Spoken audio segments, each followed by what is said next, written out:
안녕하세요. 오늘따라 가을비가 세차게 내리고 있습니다. 가을 명절을 며칠 앞두고 하염없이 비가 잘도 오네요.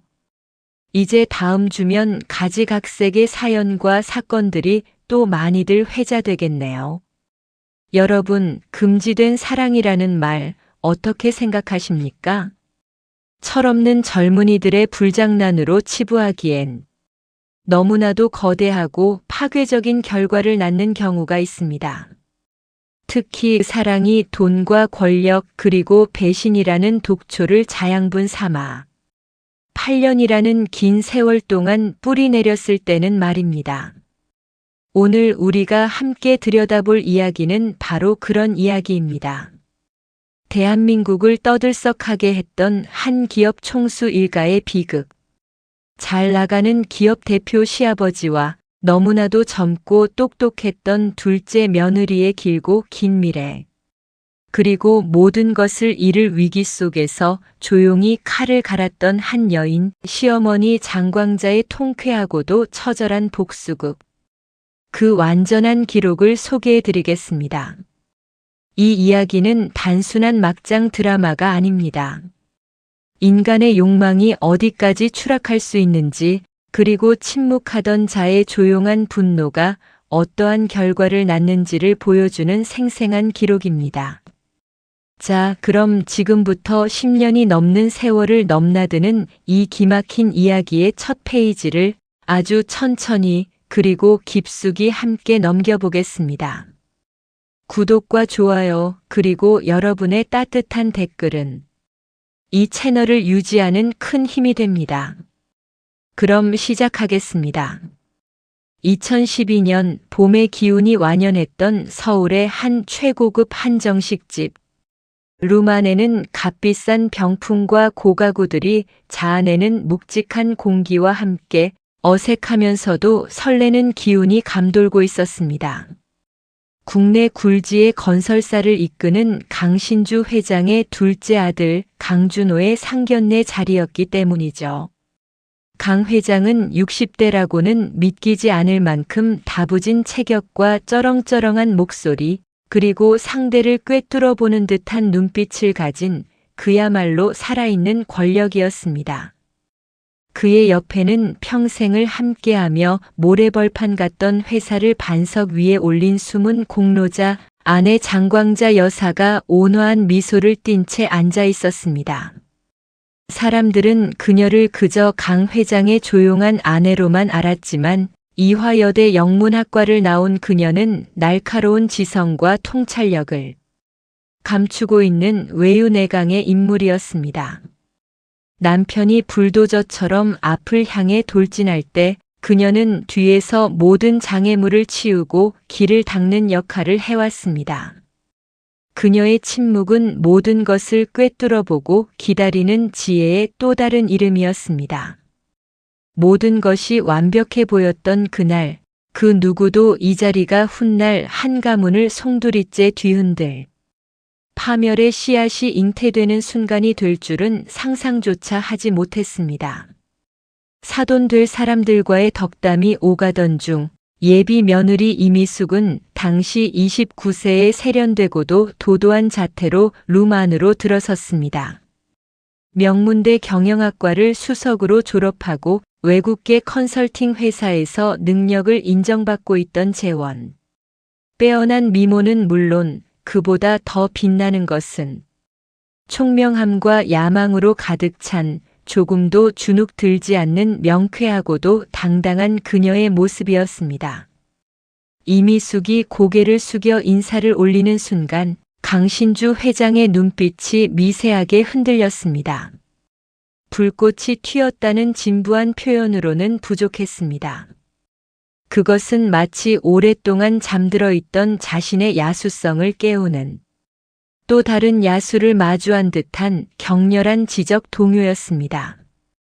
아들 강준호는 착하고 성실했지만 아버지의 카리스마와 야망에는 한참 미치지 못하는 인물이었습니다.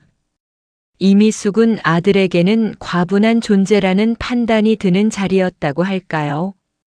아들 옆에 선 이미숙이라는 여자는 단순한 며느리감이 아니라 강신주 자신과 같은 언어로 경영을 논하고 정복의 쾌감을 나눌 수 있는 파트너처럼 느껴졌을 수도 있을 것 같았습니다. 이 미숙, 그녀는 확실히 시아버지가 좋아할 타입의 여성이었습니다. 상견례는 화기애애하게 진행되었습니다. 하지만 그 시간 동안 강신주 회장의 시선은 줄기차게 이미숙을 향해 있었습니다. 마치 자석이 이끌려가는 것처럼. 이미숙은 또한 지루한 기색 하나 없이 눈을 반짝이며 강신주의 말을 경청하다 정확한 타이밍에 날카로운 질문과 대안까지도 제시했습니다. 상견례 자리에서도 그는 거침없이 당당하고 빛이 났습니다. 순간순간 두 사람 사이에는 단순한 시아버지와 며느리 사이에서 흐를 수 없는 위험하고도 강렬한 지적 스파크가 튀었습니다. 장광자 여사는 남편의 목소리가 미세하게 상기되는 것을, 며느리를 보는 눈빛이 마치 첫사랑과 데이트하는 들뜬 아이와도 같은 강신주의 모습을 지켜보고 있었습니다. 그녀는 찻잔을 드는 척하며 아무렇지도 않게 그 시간들을 흘려보내야 했지만 그녀의 날카로운 직감은 경고음을 울리고 있었습니다. 저 아이는 보통 내기가 아니구나. 그날 이후 강신주 회장은 예비 며느리를 챙긴다는 너무나도 그럴듯한 명분 아래 며느리를 따로 만나는 횟수를 늘려갔습니다. 준호는 사업에 재능이 없으니 재능이 있는 며느리라도 옆에서 도와야 한다며 아들을 일부러 제외하고 며느리만 따로 불러내기 시작했습니다. 최고급 레스토랑에서의 식사, 주말 골프 회동, 그리고 마침내는 경영 수업이라는 명목 하에 단둘만의 해외 출장까지. 갓 30을 넘긴 며느리와 막 60을 넘긴 시아버지. 하지만 그들 사이에는 나이 차이가 무색할 만큼 뜨거운 것이 오고 갔습니다. 강신주는 이미숙의 젊음과 미모뿐만 아니라 자신의 말을 완벽하게 이해하고 때로는 자신을 뛰어넘는 통찰력을 보여주는 그녀의 두뇌에 중독되었습니다. 이미숙 또한 마찬가지였습니다. 그녀는 강신주라는 거대한 권력의 정점에서 세상을 내려다보는 짜릿함, 그리고 자신의 야망을 실현시켜줄 가장 강력한 무기이자 사다리에 매료되었습니다. 그들의 관계는 걷잡을 수 없이 깊어졌습니다. 아들 부부의 결혼식이 끝나고 채 한 달도 되지 않아 그들은 넘지 말아야 할 선을 넘고야 말았습니다. 회장 비서실의 눈을 피해 마련한 강남의 최고급 오피스텔. 그곳은 두 사람만의 미래를 위한 아지트이자 거대한 기업의 미래를 논하는 비밀스러운 작전실이 되었습니다. 이미숙의 회사 내입지는 수직으로 상승했고 며느리라는 신분과 회장의 총애라는 날개를 단 그녀의 승진 가도는 그야말로 파격 그 자체였습니다. 회사 내부에서는 수군거림이 커져만 갔지만 감히 누구도 절대 권력자인 강신주 회장 앞에서 입을 열지는 못했습니다. 그리고 이듬해 이미숙은 딸을 낳았습니다. 이름은 소연. 모두가 강준호의 딸이라고 믿어 의심치 않았습니다. 하지만 그 아이의 핏줄 속에 흐르는 비밀은 오직 두 사람 강신주와 이미숙만이 알고 있었습니다. 갓 태어난 아이를 품에 안고 병실을 찾은 강신주 회장의 눈가에 맺힌 눈물. 사람들은 그것을 첫 손녀를 본 할아버지의 기쁨이라 생각했지만 장광자는 훗날 8년이 지난 날에야 강신주의 그 눈물의 의미를 알게 되었습니다. 2012년 둘째 아들의 결혼식 이후부터 강신주와 이미숙의 위험한 관계는 무려 8년이라는 긴 시간 동안 이어졌습니다. 29살의 야심만만했던 세댁은 30대 후반의 원숙하고 노련한 기업의 실세로 성장해 있었습니다. 그녀의 뒤에는 언제나 시아버지인 강신주 회장의 절대적인 지지가 있었고 회장님의 사람이라는 낙인은 회사 내에서 그녀를 그 누구도 건드릴 수 없는 성역으로 만들어갔습니다. 장광자 여사는 거대한 저택 안에 스스로를 가둔 유령과도 같았습니다. 그녀의 의심은 확신으로 변해갔지만 결정적인 증거가 없었습니다. 그리고 막강한 강신주의 파워 앞에 이유 있는 반격이라 할지라도 감히 대적할 수 있는 용기는 없었습니다. 그리고 무엇보다 가정을 지켜야 한다는 생각, 자신이 평생을 바쳐 이룩한 이 성을 스스로 무너뜨릴 수 없다는 강박이 그녀의 눈과 귀를 막고 있었습니다. 하지만 균열의 징후는 곳곳에서 나타나고 있었습니다. 어느 날 오후 장광자는 남편의 외투를 정리하다가 무심코 주머니에 손을 넣었습니다. 딱딱한 케이스가 만져졌습니다. 최고급 보석 브랜드의 벨벳 케이스. 그녀는 심장이 쿵 내려앉는 것을 느끼며 조심스럽게 열어보았습니다. 안에는 수억 원을 호가하는 다이아몬드 목걸이 구매 영수증이 들어 있었습니다. 그녀의 생일도 결혼 기념일도 아니었습니다. 그녀는 그 영수증을 조용히 제자리에 넣어두고 아무 말도 하지 않았습니다. 그리고 몇 주 뒤 시댁 가족 모임. 활짝 웃으며 나타난 이미숙의 목에 영수증 속 목걸이와 놀랍도록 비슷한 디자인의 목걸이가 걸려 있었습니다. 이미숙은 장광자의 시선을 느끼고는 마치 보라는 듯 목걸이를 만지작거리며 말했습니다. 어머님, 이거 준호 씨가 선물해 줬어요. 제 능력을 응원한다면서요. 장광자는 온화하게 미소 지으며 대답했습니다. 그래. 우리 준호가 제 아내 챙길 줄도 알고. 그렇게 응수는 했지만 그녀의 눈빛은 얼음장처럼 차가웠습니다. 순진한 둘째 아들은 아내가 저런 고가의 선물을 어디서 받았는지도 전혀 모르는 눈치였습니다. 늦은 밤, 늦은 시간까지 남편을 기다리던 장광자는 차고로 내려갔습니다. 그곳에서 수십 년간 남편의 차를 운전해 온 김 기사와 마주쳤습니다. 충직한 김 기사는 무언가 망설이다 어렵게 입을 열었습니다. 사모님, 드릴 말씀이 있습니다. 그는 회장님이 최근 몇 달간 공식 일정에도 없는 강남의 한 오피스텔을 일주일에 두세 번씩 드나든다는 사실을 털어놓았습니다. 혹시 회사 일로 힘드셔서 따로 쉬시는 공간인가 해서. 김 기사는 조심스러워하면서도 안절부절하며 말을 이어가지 못하고 있었습니다. 장광자는 김 기사의 안절부절의 이유를 직감으로 알 수 있었습니다. 그 오피스텔은 이미숙이 총괄하는 신사업팀 사무실과 불과 2블록 떨어진 곳이었습니다. 모든 퍼즐 조각이 맞춰지고 있었습니다. 안절부절 안 하셔도 됩니다. 말씀 안 하셔도 돼요. 애써 웃어 보이니 김 기사는 아, 네. 라며 멋쩍게 웃으며 뒤돌아 황급히 나갔습니다.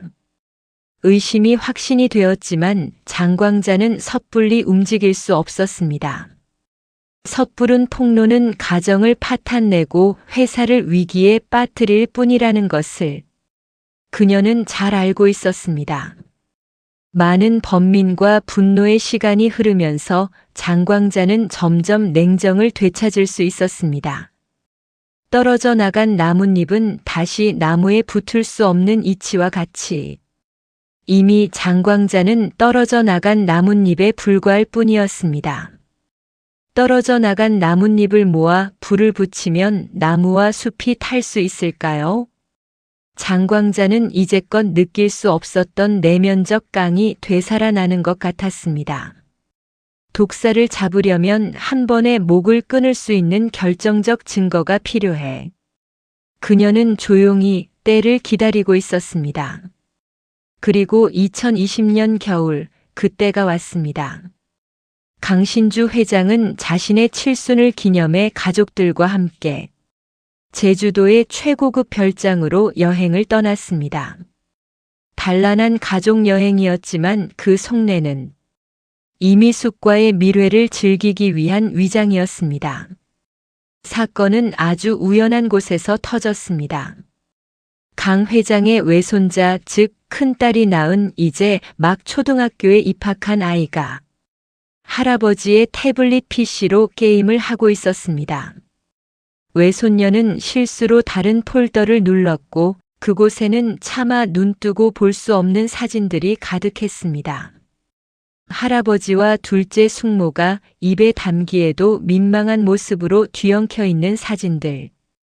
어떻게 그런 사진들이 그 태블릿 PC에 있었는지는 모르겠으나 외손녀는 할아버지와 숙모가 뽀뽀하고 있다 고 큰 소리로 큰딸에게 말하자 큰딸은 달려와 그 민망한 사진들을 보게 되었고 큰딸은 비명을 질렸습니다. 평화로웠던 가족이라는 세 개의 껍질이 산산조각 나는 파열음. 그 소리에 온 가족이 달려왔습니다. 그리고 모두가 보았습니다. 거대한 스크린처럼 펼쳐진 태블릿 PC 화면 속 자신들의 아버지이자 시아버지, 할아버지가 며느리이자 동서, 숙모와 벌인 추악한 불륜의 현장을. 시간은 그대로 멈췄습니다. 둘째 아들 강준호의 얼굴은 하얗게 질려갔고 어떻게 된 거냐고 소리소리를 질렀습니다. 큰아들 내외는 경악스러운 모습으로 입을 다물지 못했습니다. 이미숙은 사색이 되어 그 자리에 주저앉았고 강신주 회장은 당황한 나머지 아무 말도 하지 못했습니다. 그때였습니다. 그 모든 아수라장의 중심에서 단 한 사람 장광자 여사만이 놀라울 정도로 침착했습니다. 그녀는 떨리는 손으로 태블릿 PC의 전원을 껐습니다. 그리고는 평생 한 번도 들어본 적 없는 얼음장처럼 차갑고 날카로운 목소리로 입을 열었습니다. 모두 내일 아침 서울로 올라갈 준비하거라. 그리고 너 이미숙. 내 짐은 내가 내일 사람 시켜서 보내줄 테니 우리 집 출입을 오늘 이후로 안 된다. 그리고 여기서도 짐 싸서 바로 나가거라. 아무도 그녀의 말에 토를 달지 못했습니다. 평생을 온화한 아내이자 어머니로 살아왔던 장광자. 그녀의 눈빛은 모든 것을 불태워 버릴 준비가 된 복수의 화신 그 자체였습니다. 무거운 정적은 그 누구도 소리 하나 내지 못하게 만들었습니다. 설마 하던 애써 외면하고 싶었던 8년간 골마 터진 상처는 어쩔 수 없이 제 손을 들여 짜내지 않으면 안 되는 상황에 이르렀습니다. 그녀는 더 이상 도망갈 수 없었습니다. 전진할 수밖에 없는 상황에 이르렀습니다. 서울로 돌아온 장광자 여사는 남편과 한마디도 섞지 않았습니다. 며느리 머리채라도 잡아 마당 한 바퀴를 돌면 마음이 시원할까 싶었지만 이내 헛웃음만 나왔습니다. 8년의 세월은 머리채로 해결할 무게가 아니었습니다. 아주 명쾌한 목표. 그 첫 번째는 남편 강신주를 회장 자리에서 끌어내리는 것. 장광자는 자신이 가진 지분과 창립 공신이라는 명분을 이용해 강신주와 이미숙의 독주에 불만을 품고 있던 세력들을 규합해 나가는 것부터 시작하였습니다. 그녀는 강신주가 이미숙에게 빠져 저질렀던 수많은 배임과 독단적인 경영 판단들을 증거로 제시하며 이대로 가다가는 회사 전체가 위험해질 수 있다는 위기감을 조성했습니다. 그녀의 논리는 빈틈이 없었고 설득력은 막강했습니다. 하지만 장광자 여사는 이미숙이라는 독사의 영악함을 잠시 잊고 있었습니다. 별장에서 쫓겨난 후 이미숙은 장광자의 복수가 시작될 것을 예측하고 그에 대한 역공을 준비하고 있었습니다. 장광자가 이사회를 소집하고 강신주 회장의 해임안을 상정하려던 바로 그 전날 밤 장광자의 집으로 의문의 서류 봉투 하나가 배달되었습니다. 봉투 안에는 그녀의 큰아들 강태수 사장이 회사의 비자금을 조성하고 납품업체로부터 거액의 리베이트를 받는 증거들이 담겨 있었습니다. 이미숙의 명백한 협박이었습니다. 어머니, 아니 장광자 여사님. 저를 쫓아내고 강신주 회장을 끌어내리면 모든 게 해결될 것 같으세요? 제가 이 자료들을 검찰에 넘기면 강태수 사장님은 바로 구속될 겁니다. 선택하세요. 다 같이 죽으시겠어요? 며느리와 남편의 불륜이라는 집안 문제로 시작된 복수가 이제는 아들의 구속과 회사의 존폐가 걸린 거대한 협박으로 돌아온 것입니다. 여기서 끝이 아니었습니다. 이미숙의 역공은 이중으로 계획된 더욱 교활한 것이었습니다. 장광자가 아들 문제로 잠시 주춤하는 사이 두 번째 공격이 시작되었습니다. 시중에 갑자기 장광자 여사에 대한 악의적인 소문이 퍼지기 시작한 것입니다. 강 회장의 본처 아들에게 경영권 물려주려 남편 축출 시도, 능력 있는 며느리 시기해 내쫓은 구시대적 시어머니, 와 같은 자극적인 제목의 기사들이 인터넷을 도배했습니다. 이미숙이 평소 관리해오던 언론사와 손잡고 자신을 시어머니의 권력욕에 희생된 비운의 여성 경영인으로 포장한 것입니다. 불륜이라는 본질은 교묘하게 숨긴 채 모든 것을 경영권 다툼과 고부 갈등으로 몰아가는 여론전이었습니다. 이 두 번째 역공은 장광자에게 첫 번째 협박보다 더 큰 상처를 주었습니다. 평생을 회사와 가정을 위해 헌신해온 그녀를 하루아침에 탐욕스러운 늙은이로 만들어버렸기 때문입니다. 그녀는 분노와 모멸감에 휩싸였지만 이내 냉정을 되찾았습니다. 감정에 휘둘리면 이 싸움에서 진다는 것을 그녀는 알고 있었습니다. 여기서 그녀의 지성이 빛을 발했습니다. 장광자는 정면으로 맞서 싸우지 않았습니다. 이미숙처럼 언론을 이용해 진흙탕 싸움을 벌이는 대신 그녀는 자신만의 방식으로 이 위기를 해결하기로 합니다. 그녀는 기자회견 대신 조용한 오찬 자리를 마련했습니다. 초대된 사람은 단 10여 명. 이 나라에서 가장 영향력 있는 여성 언론인들과 재계와 학계에서 존경받는 여성 리더들이었습니다. 그 자리에서 장광자는 단 한마디도 며느리나 남편을 험담하지 않았습니다. 대신 그녀는 이화여대 시절의 꿈과 남편과 함께 회사를 일구었던 고난의 세월, 그리고 회사의 창립 이념에 대해 담담하게 이야기했습니다. 그리고 마지막에 맑고 단호한 목소리로 말했습니다. 저는 제 남편을 존경합니다. 하지만 최근 몇 년간 우리 회사는 속도와 결과만을 중시하며 초심을 잃어가고 있습니다. 저는 단지 이 회사가 다시 올바른 길로 가기를 바랄 뿐입니다. 한 사람의 아내이기 이전에 이 회사의 역사를 함께 써온 창업 동지로서 회사의 창립과 발전을 위해 앞으로도 노력할 것입니다. 시끄러운 여론전에 아랑곳 없이 흔들림 없이 나아간다는 확고함을 비추었습니다. 아무 문제 없다는 자신감으로 밀고 나갔습니다. 이것은 신의 한 수였습니다. 그녀는 자신을 피해자나 복수자가 아닌 회사의 미래를 걱정하는 현명한 창업주로 자리매김했습니다. 그녀의 조용하고도 절제된 품격과 진심은 가십에 굶주렸던 언론의 방향을 탐욕스런 늙은이에서 진중하고도 현명한 여성 창업주로 순식간에 이미지를 바꾸어 놓았습니다. 다음 날부터 언론의 논조는 경영권 분쟁에서 창업 정신의 위기와 기업의 미래라는 쪽으로 바뀌기 시작했습니다.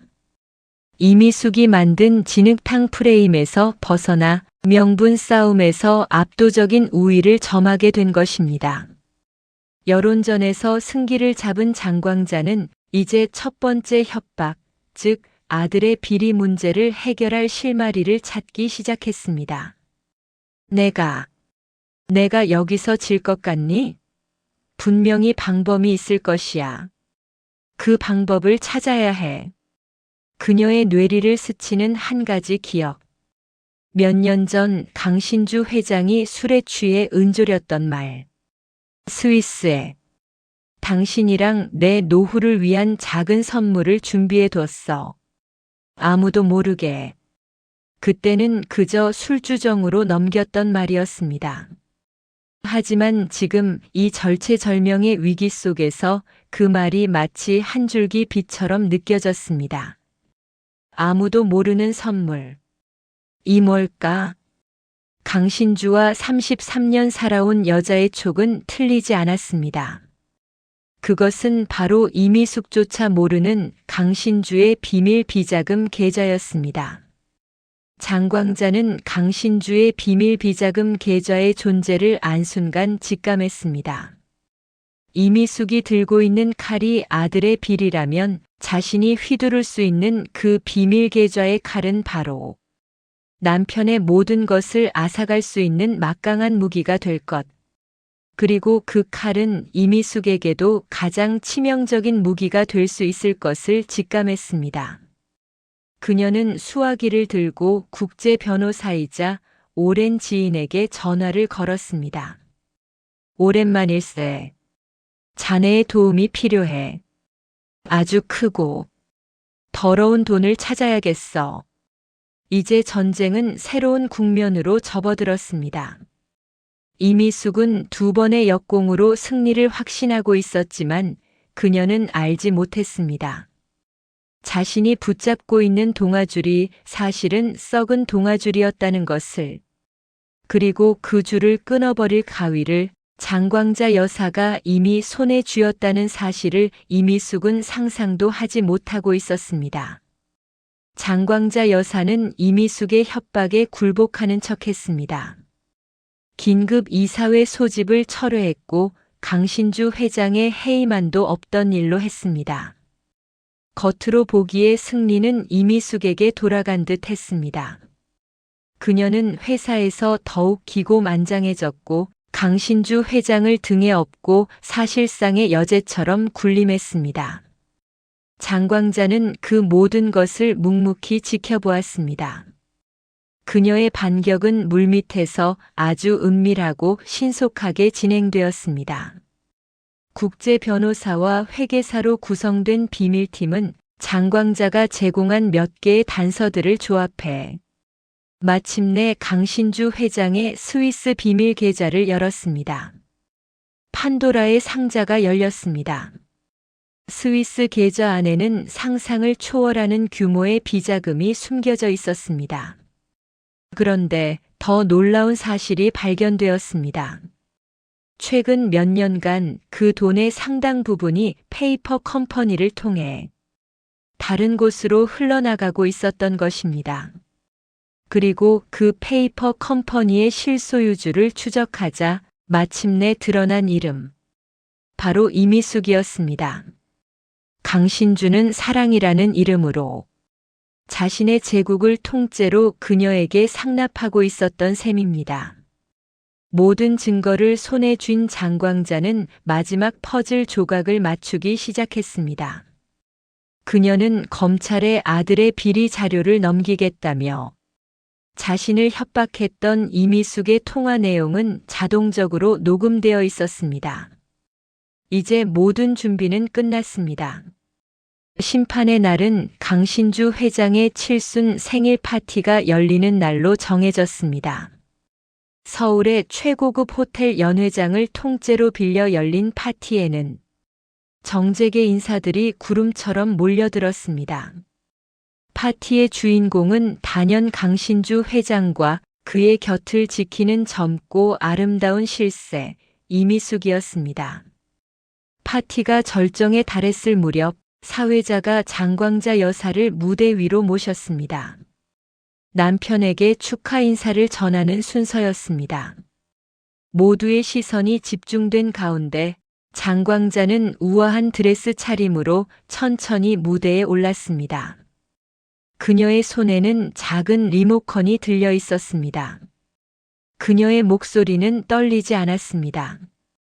오히려 얼음처럼 차갑지만 여유가 있었습니다.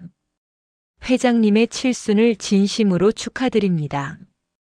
이 자리에 계신 모든 분들께 그리고 제 남편에게 제가 평생을 바쳐 준비한 아주 특별한 선물을 보여드리고자 합니다. 이 선물은 진실에 관한 것입니다.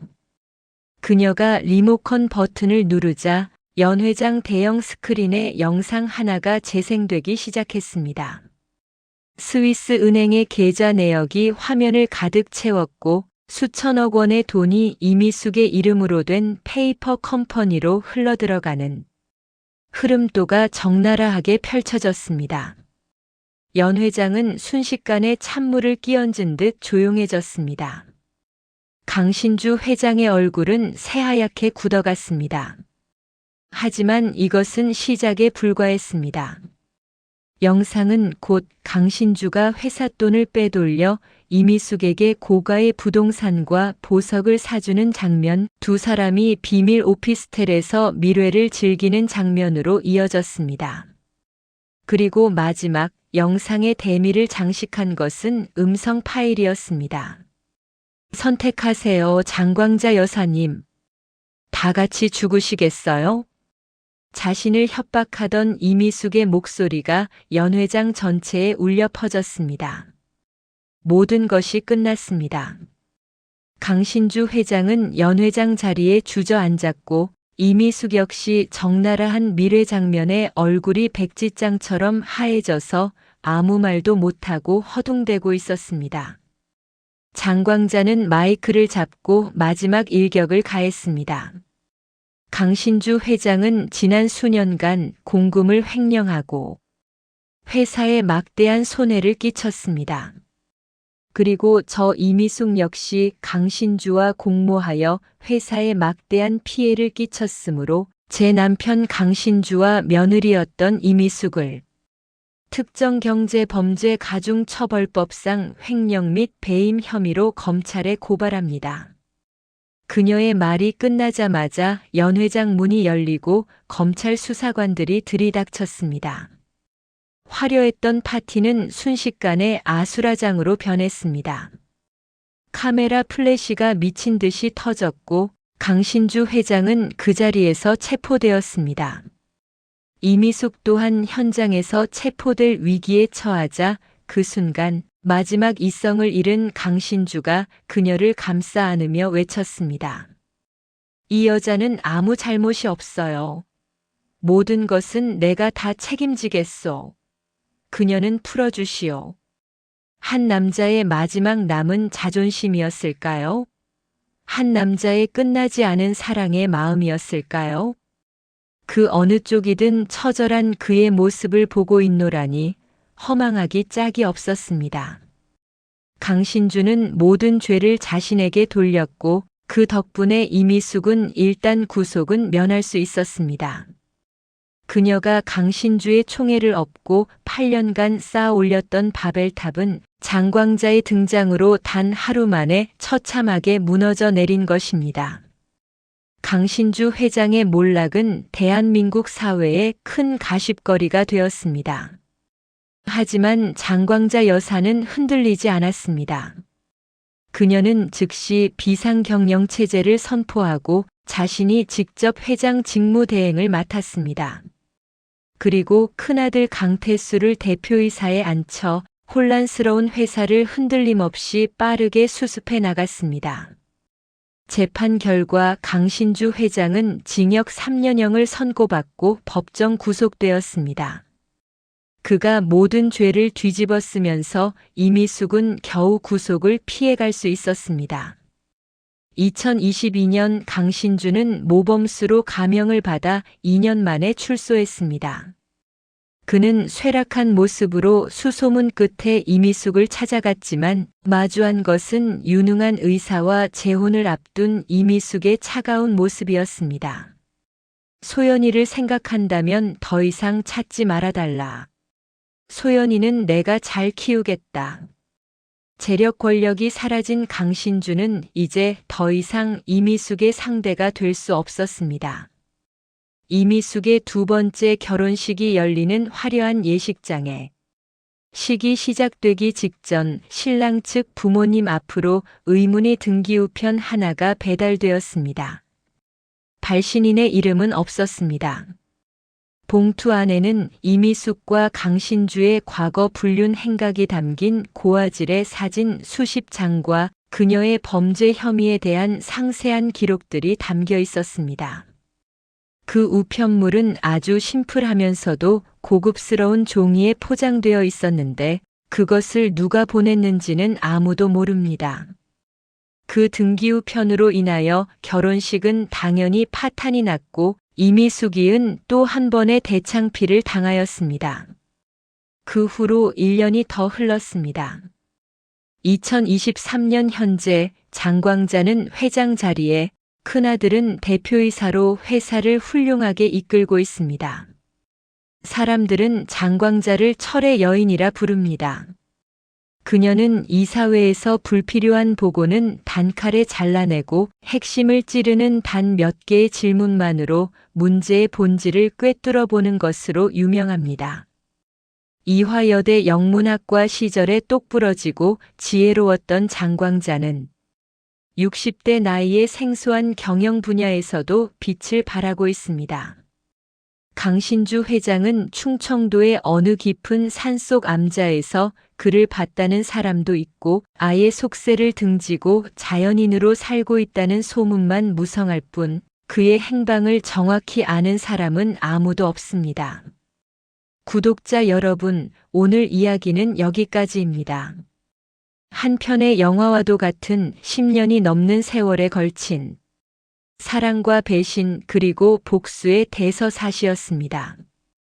헛된 욕망이 한 인간을 얼마나 비참하게 만드는지 그리고 진실을 외면한 사랑의 끝이 얼마나 허망한지를 똑똑히 보았습니다.